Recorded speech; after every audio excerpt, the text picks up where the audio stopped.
All deer job এসপিরেন্ট কর্মবার্তা online পরিবারের আরেকটি নতুন ক্লাসে তোমাদের সকলকে স্বাগত জানাচ্ছি। এই ক্লাসটা বেসিক্যালি ত্রিপুরা হাইকোর্টের, যেটা ডিস্ট্রিক্ট কোর্টের আন্ডার হচ্ছে, ত্রিপুরা হাইকোর্টের আন্ডারে group D peon, LDC, steno, driver পোস্টে তোমরা পরীক্ষায় বসতে যাচ্ছ, তোমাদের জন্য ক্লাসটা 100% বেনিফিটেড। স্পেশালি ক্লাসটা তোমাদের জন্য। তাছাড়াও জিআরবিটি গ্রুপ সি গ্রুপ ডিতে যারা বসতে যাচ্ছ তোমাদের জন্য ক্লাসটা ইম্পর্টেন্ট, এবং আদার এক্সামে যারা বসতে যাচ্ছ তোমরা ক্লাসটা ফলো করতে পারো, তোমাদের জন্য কাজে আসবে। ঠিক আছে, আবার বলছি, বেসিক্যালি ক্লাসটা Tripura high court group D peon, LDC, স্টেনুর জন্য ভেরি ইম্পর্টেন্ট ক্লাস। এখান থেকে তুমি 1-2 নাম্বারের কোশ্চেন পাবে, আমি গ্যারান্টির সঙ্গে বলতে পারি। চলো, এই ক্লাসটা হবে আমাদের কত নাম্বার ক্লাস? Class number 3। ঠিক আছে, আমরা যে নিউ সেশন শুরু করেছি সেখানে ক্লাস নাম্বার 3টা, তার জন্য আমরা একটা প্লেলিস্ট বানিয়ে রেখেছি। যাও আমাদের প্লেলিস্টে গিয়ে ক্লাস 1 ক্লাস 2 দেখে নাও, যেখানে লেটার রাইটিং এরও আমি একটি ক্লাস করিয়েছি, অন্য ক্লাসও একটি করিয়েছি। গত যে ক্লাসটা আমি করিয়েছি সেখানে সেন্ট্রাল গভর্নমেন্টের স্ট্রাকচার, যেখানে আইনসভা, কার্যনির্বাহী এবং বিচার বিভাগ, মানে আইন কিভাবে, আইনটাকে কে বানায় এবং আইনটাকে কে কার্যকর করে এবং আইনটাকে কে মানে পরিচালনা করে, দেখশুন করে যে আইনটা ঠিকঠাক ভাবে পরিচালিত হচ্ছে কিনা, ওইটার উপর আমি একটা ডিটেলস ক্লাস করিয়েছি, ক্লাস নাম্বার 2। আশা করি ক্লাসটা তোমাদের ভালো লেগেছে, অনেকে জানিয়েছো। ওইখানে ক্লাসটা করতে করতে আমি জুডিশিয়ারির মধ্যে আমাদের সুপ্রিম কোর্ট, হাইকোর্ট এবং ডিস্ট্রিক্ট কোর্ট পর্যন্ত এসেছিলাম। আজকে আমাদের মেইন টপিক থাকবে কি? হাইকোর্ট। যেহেতু আমরা হাইকোর্টের আন্ডারে পরীক্ষা দিতে যাচ্ছি, তাই আমি ফার্স্ট ক্লাস হাইকোর্ট করাচ্ছি, সেকেন্ড আমি সুপ্রিম কোর্ট করাবো, তারপরে ডিস্ট্রিক্ট কোর্টগুলো করাবো। তোমাদেরকে আস্তে আস্তে সবকিছু বেসিক ক্লিয়ার করে দিতে চেষ্টা করব। সুন্দরভাবে ক্লাসটি মনোযোগ দিয়ে দেখবে। ঠিক আছে, তাহলে আজকে আমাদের টপিক কি? ওই যে সেকেন্ড ক্লাস থেকে আমরা যেটুকু এসেছি, হাইকোর্টের আজকে আমাদের টপিক। ঠিক আছে, চলো আজকে আমাদের টপিকের যদি আমি যাই, তাহলে তোমাকে এই স্ট্রাকচারটা ফলো করতে হবে। এই স্ট্রাকচার উপরে বেসিক করে সবকিছু আমি মানে তোমাদেরকে এক্সপ্লেন করে দিতে চেষ্টা করব। কোনো এমসিকিউ আজকে নিয়ে আসি না, তোমরা একটু ভালো করে শুনেও। ঠিক আছে, মন দিয়ে একটু ক্লাসটা শুনো, আশা করি সবকিছু ক্লিয়ার হয়ে যাবে। এখান থেকে যে ধরনের কোশ্চেন তোমাদের আসুক তুমি আনসার করতে পারবে। ওকে, চলো প্রথমে তোমরা জেনে নাও আমাদের হাইকোর্ট সম্বন্ধে আজকে আলোচনা করব। যেহেতু উপরে সুপ্রিম কোর্ট রয়েছে, একটু সুপ্রিম কোর্ট, আমাদের যে সুপ্রিম কোর্ট যে গঠন হয়েছে সেটা মানে কোথায় থেকে অনুকরণ করা হয়েছে? সেটা আমেরিকা থেকে। ঠিক আছে, আমেরিকার থেকে অনুকরণ করে আমাদের সুপ্রিম কোর্টটাকে তৈরি করা হয়েছে, এটা আমরা সকলে জানি। চলো আজকে আমরা সুপ্রিম কোর্ট আলোচনা করছি না, আজকে আমাদের টপিক হলো হাইকোর্ট অফ ভারতবর্ষের যতগুলো রাজ্যের হাইকোর্ট রয়েছে, হাইকোর্টের গঠন, হাইকোর্টের বিচার ব্যবস্থা, হাইকোর্টের যে চিফ জাস্টিস, সবকিছু এই ভিডিওতে আমি আলোচনা করে দেবো। ঠিক আছে, চলো প্রথমে তাহলে যেহেতু আমরা হাইকোর্টে এসেছি, একটু ভালো করে শুনবে, হাইকোর্টে এসেছি, তাহলে আমাদের প্রথমে জানতে হবে হাইকোর্ট মানে যে এস্টাবলিশ হয়েছে এটা কিসের উপরে, কোন অধিনিয়মে, কোন আইনের দ্বারা এস্টাবলিশ হয়েছে। তাহলে তোমরা এটা জেনে নাও, প্রথম 1861 খ্রিস্টাব্দে, 1861 খ্রিস্টাব্দে যে অধিনিয়ম আইন ছিল, সেই আইন অনুসারে ভারতের মধ্যে প্রথম কলকাতা হাইকোর্ট গঠন করা হয়েছে। এবং সেই বছরেই কলকাতা হাইকোর্ট গঠন করা হয়েছে 1862-তে, 61-তে না, 1862-তে। ঠিক আছে, 1861 আইন অনুসারে, 1861 সালের আইন অনুসারে 1862 সালে প্রথম ভারতবর্ষের মধ্যে হাইকোর্ট গঠন করা হয়েছিল।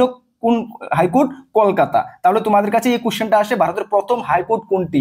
কি আনসার করবে তোমরা? কলকাতা। সেকেন্ড, এই বছরই 1862 সালেই, সেম বছরই, নেক্সট পরের মান্থে মেবি, মুম্বাই এবং মাদ্রাস, পরপর 3টি হাইকোর্ট 1862 সালে ভারতের মধ্যে গঠন করা হয়েছিল। বুঝতে পারছো? এর মধ্যে কোশ্চেন আসে তোমাদের ভারতের মধ্যে প্রথম হাইকোর্ট কোনটা, তাহলে তোমরা কলকাতা হাইকোর্টে কিন্তু আনসার দিতে হবে। ঠিক আছে, নাকি মুম্বাই, নাকি মাদ্রাস। বুঝতে পারছো? চলো এতটুকু ক্লিয়ার। চলো তারপরে যদি পরবর্তী সময়ে দেখা গেছে যে 1861 আইনটাকে আরো মডিফাই করে, ঠিক আছে, আরো মডিফাই করে বা সংশোধন করে 1935 সালে, পরবর্তী সময় 1935 সালে এটাকে আপডেট করা হয়েছে। তাহলে বর্তমানে যে হাইকোর্টগুলোর মানে তৈরি হচ্ছে, ঠিক আছে, ভারতে বর্তমানে এখন কতটা হাইকোর্ট রয়েছে? 25টা হাইকোর্ট রয়েছে। ভারতে বর্তমানে এখন 25টা হাইকোর্ট রয়েছে। এই যে হাইকোর্টগুলো, পরবর্তী সময়ের যে হাইকোর্টগুলো তৈরি হয়েছে, সেটা 1935 সালের অধিনিয়ম অনুসারে। ঠিক আছে, কি?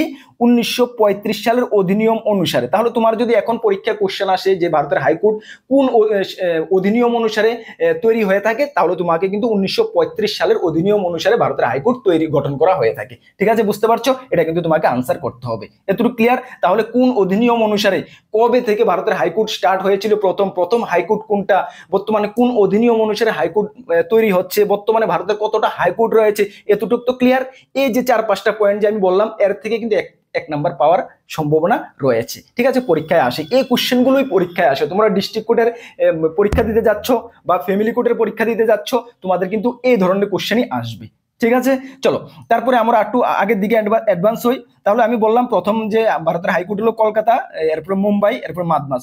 সেম বছরই পরপরে 3টি হাইকোর্ট বানানো হয়েছে। ঠিক আছে, বর্তমানে ভারতের কতগুলো হাইকোর্ট রয়েছে? 25খানা হাইকোর্ট রয়েছে। এর মধ্যে আরেকটি ইম্পর্টেন্ট কোশ্চেন আমি আসতে দেখেছি যে ভারতের কোন ইউনিয়ন টেরিটরি বা কেন্দ্রশাসিত অঞ্চলে নিজস্ব হাইকোর্ট রয়েছে? কি বলো?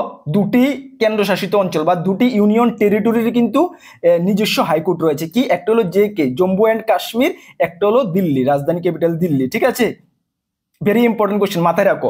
তাহলে ভারতের যদি তোমাদের আসে যে ভারতের কোন কেন্দ্রশাসিত অঞ্চলের নিজস্ব হাইকোর্ট রয়েছে, তাহলে কিন্তু তোমাকে জম্মু কাশ্মীর এবং দিল্লি তোমাকে আনসার করতে হবে। ঠিক আছে, এটা MCQ আকারে থাকে, অপশন থাকে, তোমাকে দিয়ে দেবে নিম্নে রাজ্যগুলোর মধ্যে বা নিম্নে ইউনিয়ন টেরিটরিগুলোর মধ্যে নিজস্ব হাইকোর্ট রয়েছে কোন ইউনিয়ন টেরিটরি বা কোন কেন্দ্রশাসিত অঞ্চলের, তাহলে অপশন জম্মু কাশ্মীর এবং দিল্লি দুটার থেকে একটা থাকবে, তাহলে তোমাকে কিন্তু ওইটাই তোমাকে আনসার করতে হবে। বুঝতে পারছো? ওকে, ভেরি ইম্পর্টেন্ট, কিন্তু এই কোশ্চেনটা বেশি আসে। ঠিক আছে, 25টি হাইকোর্ট রয়েছে ভারতের সর্বমোট, এর মধ্যে 2টি ইউনিয়ন টেরিটরি বা কেন্দ্রশাসিত অঞ্চলের নিজস্ব হাইকোর্ট রয়েছে, একটা হলো জম্মু কাশ্মীর, একটা হলো দিল্লি। বুঝতে পারছো? ওকে, কোনো ডাউট মানে রাখবে না, একদম যেটুকু আমি ক্লাস করাই, যেটুকু ছোট আমি ক্লাস রেগুলার বেসিসে নিয়ে আসতে পারি না, যেটুকু ক্লাস করে আমি চাই যে এই যেটুকু করাচ্ছি এই ক্লাসটা যেহেতু তোমাদের ক্লিয়ার হয়ে যায়, পুরোটা পিকচার যেহেতু তোমাদের ক্লিয়ার হয়। ঠিক আছে, চলো। আচ্ছা, তাহলে তোমাদেরকে এখন আরেকটি কোশ্চেন তোমাদের আসে যে ভারতের মধ্যে সর্বাধিক জাজ, ঠিক আছে, সর্বাধিক জাজ কোন হাইকোর্টে রয়েছে? তাহলে কিন্তু তোমাকে এলাহাবাদ হাইকোর্ট বলতে হবে। এবং সবচেয়ে বড় হাইকোর্ট কোনটা যদি বলে, সেটাও কিন্তু এলাহাবাদ হাইকোর্ট। বুঝতে পারছো? ভারতের মধ্যে সবচেয়ে বড় হাইকোর্ট কোনটা? এলাহাবাদ হাইকোর্ট। এবং সবচেয়ে বড় জাজ, সবচেয়ে বেশি জাজ রয়েছে এলাহাবাদ হাইকোর্ট। যেহেতু সবচেয়ে বড় এবং সবচেয়ে বেশি যদি বেঞ্চ বলা হয় কোন হাইকোর্টে রয়েছে, এটা আসাম হাইকোর্টে সবচেয়ে বেশি বেঞ্চ রয়েছে। ঠিক আছে, ক্লিয়ার? একদম ভেরি ইম্পর্টেন্ট কোশ্চেন, এগুলো মানে ভুললে চলবে না। ঠিক আছে, পরীক্ষা দিতে যাচ্ছ হাইকোর্টের, এগুলো ভুললে চলবে না। ঠিক আছে, চলো এখন আমরা যাব সবচেয়ে বেশি জাজ রয়েছে এলাহাবাদ হাইকোর্টে জেনেছি। আচ্ছা, তাহলে এখন আমাদের জানতে হবে জাজ বনতে গেলে, হাইকোর্টের যদি জাজ বনতে হয় তাহলে কোয়ালিফিকেশন কি প্রয়োজন পড়ে? হাইকোর্টের জাজ বনতে গেলে কোয়ালিফিকেশন কি প্রয়োজন পড়ে? ভেরি ইম্পর্টেন্ট কোশ্চেন, পরীক্ষায় আসেই। ঠিক আছে, তাহলে তোমাকে রাখতে হবে 3-4টা কোয়ালিফিকেশনের প্রয়োজন। ঠিক আছে, এক এক করে আমি বলছি। 1 নাম্বার, তোমাদের ডিস্ট্রিক্ট কোর্টে মিনিমাম কমপক্ষে 10 বছরের উকালতি করার অভিজ্ঞতা থাকতে হবে। 1 নাম্বার কি? হাইকোর্টের যদি জাজ বনতে হয় তাহলে কোয়ালিফিকেশনে কি প্রয়োজন বা যোগ্যতা কি লাগবে? 1 নাম্বারে ডিস্ট্রিক্ট কোর্টের 10 বছরের উকালতি করার অভিজ্ঞতা থাকতে হবে, 1 নাম্বার। 2 নাম্বার থাকতে হবে কি? সেম ডিস্ট্রিক্ট কোর্টেরই 5 বছরের, মিনিমাম 5 বছরের জাজের অভিজ্ঞতা থাকতে হবে। ঠিক আছে, কি বললাম? 1 নাম্বারে ডিস্ট্রিক্ট কোর্টের 10 বছরের উকালতি করার অভিজ্ঞতা থাকতে হবে, অথবা ডিস্ট্রিক্ট কোর্টের 5 বছরের জাজের অভিজ্ঞতা থাকতে হবে। এবং থার্ড কি হবে? সেই রাজ্যের রাজ্যপালের নজরে, মানে আইন বিশেষজ্ঞ বা রাজ্যপালের এটা মনে হতে হবে যে এই লোকটার মানে আইন কানুন সম্বন্ধে ভালো ধারণা রয়েছে, আইন বিশেষজ্ঞ রাজ্যপালের নজরে হতে হবে। এই যোগ্যতাগুলো যদি থাকে তাহলে কিন্তু হাইকোর্টের জাজ বনা যেতে পারে। ঠিক আছে, এখন কিভাবে হবে দেখো। রাজ্যপালের নজরে একটা কেমন ব্যতিক্রম মনে হচ্ছে না? রাজ্যপালের নজরে আইন মানে বিশেষজ্ঞ হতে হবে। তাহলে রাজ্যপাল, দেখো কোন রাজ্যের রাজ্যপাল, উনি তো সেই রাজ্যের বাসিন্দা হয় না, খুব রেয়ার থেকে রেয়ার, সে রাজ্যের বাসিন্দা হয় না, অন্য রাজ্য থেকে আসে। ঠিক আছে, অন্য রাজ্য থেকে যদি উনি আসেন, আসলে ওই হাইকোর্টে যিনি এতদিন উকালতি করেছেন বা হাইকোর্টের জজ রয়েছেন, উনার আইন সম্বন্ধে ধারণা কেমন রয়েছে, উনি কেমন এক্সপিরিয়েন্স রয়েছে ওই আইন সম্বন্ধে, কিভাবে উনি জানবেন? এটা একটু আচমকা মনে হচ্ছে না? কিভাবে জানবেন? দেখো, আমাদের যেমন ত্রিপুরা রাজ্যপালই আমরা বলি, কিছুদিন পর পর চেঞ্জ হয়, সব জায়গারই কিছুদিন পর পর চেঞ্জ হয়। আচানক উনি এলেন, এসে কি উনি বলতে পারবেন যে ওই ডিস্ট্রিক্ট কোর্টের ওই উকিলের বা ওই জর্জের আইন সম্বন্ধে খুব ভালো জানে? উনি কি জানবেন? এটা অবশ্যই জানবেন না, জানার কথাও না। ঠিক আছে না? তাহলে এটা কিভাবে হয়? দেখো, এটা হয় কি, হাইকোর্টের জাজ, মানে ধরো চিফ জাস্টিস, যেমন ত্রিপুরা হাইকোর্টের আমি যদি বলি, ত্রিপুরা হাইকোর্টের চিফ জাস্টিস যিনি রয়েছেন, উনি রাজ্যপালকে সুপারিশ করবেন। কারণ যিনি ত্রিপুরা হাইকোর্টের বা যে রাজ্যেরই হোক হাইকোর্টের যে চিফ জাস্টিস থাকেন, ওনার তো জানা থাকে যে ওনার আন্ডারে যতগুলো ডিস্ট্রিক্ট কোর্ট রয়েছে, ডিস্ট্রিক্ট কোর্টের কোন উকিলটা বা কোন জাজটা আইন কানুন সম্বন্ধে ভালো জানে, কারণ উনি ওই ডিপার্টমেন্ট থেকে বিলং করেন, উনি তো জানেন। ঠিক আছে, তাহলে উনি কি করবেন, রাজ্যপালকে সুপারিশ করবেন যে হ্যাঁ ওই লোকটা কে জাজ হাইকোর্টের জাজ করা যায়, উনি আইন কানুন সম্বন্ধে অভিজ্ঞ রয়েছেন এবং উনি ডিস্ট্রিক্ট কোর্টে 10 বছর ধরে উকালতি করছেন, 12 বছর ধরে উকালতি করছেন, মিনিমাম 10 বছর, বা ডিস্ট্রিক্ট কোর্টের 5 বছর কমসে কম উনি জাজ করেছেন, উনার আইন কানুন সম্বন্ধে ভালো অভিজ্ঞতা রয়েছে, উনাকে হাইকোর্টের জাজ দায়িত্ব যদি দেওয়া হয়, জাজ করা হলে খুব ভালো হবে। ঠিক আছে, উনি রাজ্যপালকে সুপারিশ করবেন। তাহলে রাজ্যপাল এবং সেই রাজ্যের চিফ জাস্টিস, হাইকোর্টের চিফ জাস্টিস দুজন মিলে কি করবেন, সুপারিশ, দুজনের সুপারিশ একসঙ্গে কি করবেন, chief justice of India, supreme কোর্টের চিফ জাস্টিস অফ ইন্ডিয়াকে পেশ করবেন বা চিফ জাস্টিস অফ ইন্ডিয়াকে জানাবেন। বুঝতে পারলে এতটুকু ফাংশনিংটা কেমন হয় বুঝতে পারছো? তাহলে চিফ জাস্টিস অফ ইন্ডিয়া কি করবেন, রাজ্যপালকে উনার নাম রিকমেন্ড করবেন, সরি রাষ্ট্রপতিকে উনার নাম রিকমেন্ড করবেন। তাহলে রাষ্ট্রপতি কি করবেন, ওই লোকটাকে হাইকোর্টের জাজ হিসাবে অ্যাপয়েন্টমেন্ট করবেন। কিভাবে প্রসেসিংটা হয় বুঝতে পারছো, কিভাবে স্টেপ বাই স্টেপ হয়ে থাকে? ক্লিয়ার? যদি আশা করি কোনো মানে প্রবলেম থাকবে না। যদি ইন্টারভিউতেও যদি এইভাবে তোমাদের কোশ্চেন কোনো জিজ্ঞেস করা হয়, তাহলে তুমি বেসিক জিনিসটা একদম সুন্দরভাবে বুঝে গেছো আশা করি, তাহলে তোমাদের কোনো ডাউট হবে না। বুঝতে পারলে? তাহলে রাষ্ট্রপতি কি করবেন, ওই জাজকে অ্যাপয়েন্টমেন্ট করবেন। তাহলে যদি এখন আমি বলি যে শপথকে অ্যাপয়েন্টমেন্ট কে করবেন, রাষ্ট্রপতি করবেন। শপথকে পাঠ করাবেন, শপথ কিন্তু ওই রাজ্যের রাজ্যপালই শপথ গ্রহণ করাবেন। বুঝতে পারছো? এই কোশ্চেনগুলো কিন্তু আসে পরীক্ষায়। ঠিক আছে, ওই রাজ্যের রাজ্যপাল শপথ গ্রহণ করাবেন। এবং যদি উনি মানে যদি মনে করেন উনি ত্যাগপত্র দেবেন, বা উনি করবেন না, উনি মানে কি বলবে, উনি ত্যাগপত্র দেবেন, হ্যাঁ, ওখান থেকে উনি রিটায়ারমেন্ট নিয়ে নেবেন, রিটায়ারমেন্ট বা উনি ছেড়ে দেবেন জাজ, বা ত্যাগপত্র দেবেন, তাহলে কার কাছে দেবেন, উনি কিন্তু ত্যাগপত্রটা রাষ্ট্রপতির কাছে দিতে হবে, কেন রাষ্ট্রপতি উনাকে অ্যাপয়েন্টমেন্ট করেছেন। বুঝতে পারলে? এবং রয়েছে কি বেতন সম্বন্ধীয় ব্যাপার। এবং যদি বলো যে দাদা বেতন কোথায় থেকে আসবে, যে হাইকোর্টের যে জাজগুলো রয়েছে তাদের বেতন কোথায় থেকে আসবে, ওই বেতন কিন্তু ওই রাজ্যের রাজ্য মানে সঞ্চিত যে একটা নিধি, বা প্রত্যেক রাজ্যের কি একটি রাজ্যের মানে সঞ্চিত একটি নিধি থাকে, ফান্ড থাকে, ওই ফান্ড থেকে কিন্তু ওই রাজ্যপালকে ওই জাজকে বেতন ভাতা দেওয়া হবে। বুঝতে পারলে? তাহলে ওই রাজ্যের সঞ্চিত নিধি থেকেই উনাকে বেতন ভাতা দেওয়া হবে। উনাকে অ্যাপয়েন্টমেন্ট করবেন রাষ্ট্রপতি, উনি যদি ত্যাগপত্র দিতে হন রাষ্ট্রপতিকে ত্যাগপত্র দেবেন, উনি যদি উনাকে শপথ বাক্য পাঠ করাবেন সেই রাজ্যের রাজ্যপাল। এতটুকু ক্লিয়ার হয়েছে আশা করি? এ রিলেটেড যদি জাজ বলো, হাইকোর্ট রিলেটেড, হাইকোর্ট এস্টাবলিশমেন্ট, হাইকোর্টের জাজ বা যে কোনো কিছু সম্বন্ধীয় কোনো মানে তোমাদের কোনো যদি পরীক্ষায় যে কোনোভাবে প্রশ্নপত্র আসে, আশা করি তোমরা মানে মিস হবে না। এতটুকু তো ক্লিয়ার? চলো এখন কথা হলো এর মধ্যে আরো অনেক কিছুর মানে রয়েছে, যেমন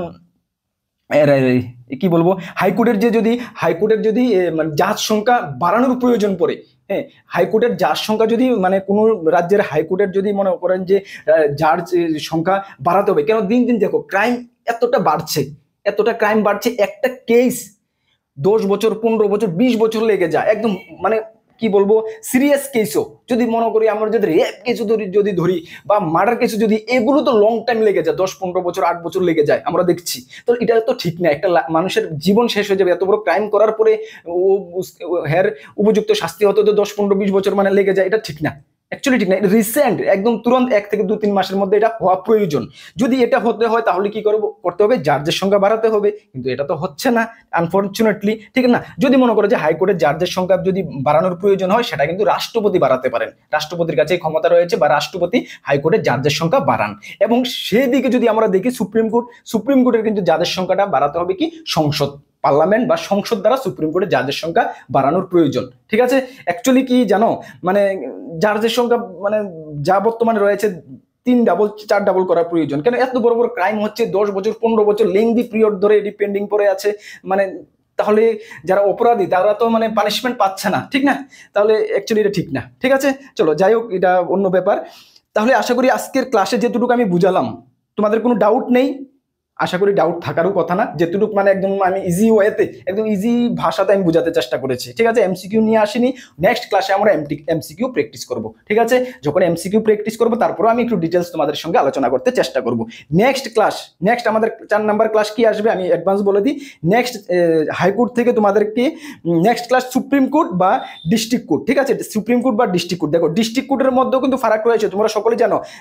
সিভিল কোর্ট এবং যেটা একটা সেশন কোর্ট বলো, সিভিল কোর্ট বা সেশন কোর্ট তোমাদের যদি বলতে পারো, যেটাকে আমরা ওই কি বলবো দিবানি বা ফৌজদারি বলতে পারি, দিবানি বা ফৌজদারি আমরা বলতে পারি। ঠিক আছে, নেক্সট ক্লাস আমাদের ডিস্ট্রিক্ট কোর্টের উপরে থাকবে বা সুপ্রিম কোর্টের উপরে থাকবে। ঠিক আছে, দুটি থেকে একটি, কারণ আমাদের এগুলোই মেন প্রয়োজন। ঠিক আছে, নেক্সট ক্লাস আমাদের থাকবে। যদি ক্লাসটি ভালো লাগে অবশ্যই লাইক করবে এবং বন্ধু বান্ধবদের মাঝে অবশ্যই শেয়ার করে দেবে। নতুন হলে অবশ্যই চ্যানেলটিকে সাবস্ক্রাইব করে পাশের অল অপশনাল বেলটিকে প্রেস করে রাখবে। আমি সবসময় তোমাদেরকে একটি কথা বলি, সঠিকভাবে প্রিপারেশন করো, নিজেকে ঠিকঠাকভাবে প্রিপেয়ার করে রাখো। যে কোনো মোমেন্টে যে কোনো চাকরিতে বসে যেতে তুমি সাকসেস পেতে পারো। তার জন্য আমরা কর্মবার্তা অনলাইন অলওয়েজ তোমাদের সঙ্গে রয়েছে। আমাদের চ্যানেলে ফ্রি ইউটিউব ক্লাস চলছে, আমাদের কাছে রয়েছে ফুল কোয়ালিটি মেনটেন নোটস। যদি নিয়ে পড়তে হয় আমাদের হোয়াটসঅ্যাপ নাম্বার দেখতে পাচ্ছ 9612998930, এই নাম্বার যোগাযোগ করে পিডিএফ ফরম্যাট নোট অ্যাভেলেবেল নিয়ে রয়েছে, টেলিগ্রামের মাধ্যমে নিয়ে নেবে। যথেষ্ট কোয়ালিটি মেনটেন করেছে, ভালো রেসপন্স পাবে। হাইকোর্ট, গ্রুপ ডি, পিওন, তোমরা যারা অ্যাসপিরেন্ট রয়েছে, তোমাদের ডাউট রয়েছে লেটার রাইটিং নিয়ে, আমি বলেছি লেটার রাইটিং এমনভাবে তোমাদেরকে ক্লাস করিয়ে দেবো, আশা করি যদি তুমি নিজে থেকে নাও ঠিকঠাক লিখতে পারো, স্ট্রাকচার বা সবকিছু যদি ফরম্যাট লেখো, তারপরে তুমি 50 থেকে 60% নাম্বার ক্যারি করতে পারবে। ঠিক আছে, তাছাড়া আমি কিছু ডেমনস্ট্রেশন পেজে তোমাদেরকে ক্লাস করিয়ে ওই পেজগুলো দিয়ে দিতে চেষ্টা করবো আমাদের টেলিগ্রাম গ্রুপে। যারা জয়েন করোনি তোমাদেরকে ইনফর্ম করে দিই, আমাদের একটি টেলিগ্রাম গ্রুপ, একটি হোয়াটসঅ্যাপ গ্রুপ রয়েছে, মাস্ট বি জয়েন করো। বিভিন্ন আপডেট সর্বপ্রথম তুমি ওই গ্রুপগুলোতে পেয়ে যাবে। ভিডিও ডেসক্রিপশনে লিঙ্ক আছে, 17,400-র উপরে স্টুডেন্ট জয়েন আছে, তুমিও গিয়ে জয়েন করে নাও। ঠিক আছে, চলো নেক্সট কোন গুরুত্বপূর্ণ আপডেট তোমাদের সঙ্গে দেখা হবে। নতুন হলে অবশ্যই চ্যানেলটিকে সাবস্ক্রাইব করে পাশের অল অপশনাল বেলটিকে প্রেস করে রাখবে। থ্যাংক ইউ, জয় হিন্দ।